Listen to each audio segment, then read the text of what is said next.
What's up guys, and welcome back to another episode of Tips and Tricks. Today we're installing our third brake light.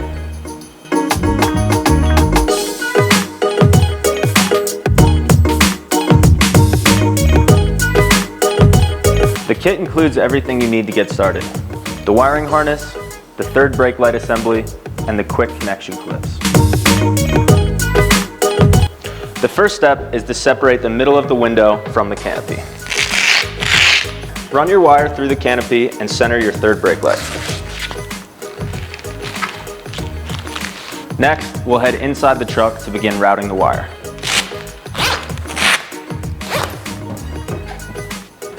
Release the snaps from inside the canopy and run your wire along the inside of the flap. Resecure the snaps and run the wire across the Softopper frame bar. Using a zip tie, secure the wire along the Softopper frame bar.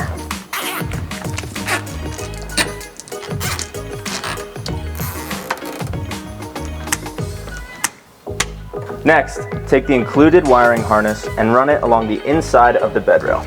Connect it to your third brake lamp assembly. Take the other end of your wiring harness and tap it into your existing brake assembly.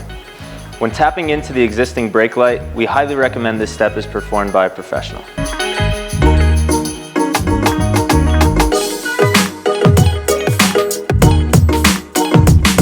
Thanks for tuning in to this episode of Tips and Tricks. Let us know what you want to see next in the comments.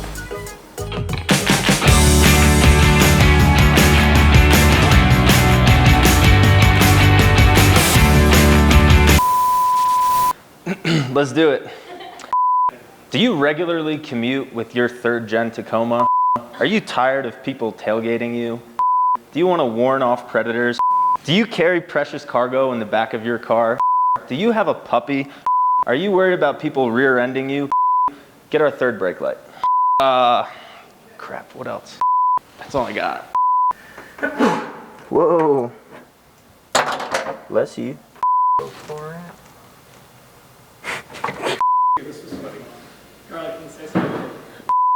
Thanks for watching this episode of Tips and Tricks. Tune in next time for more tips and tricks.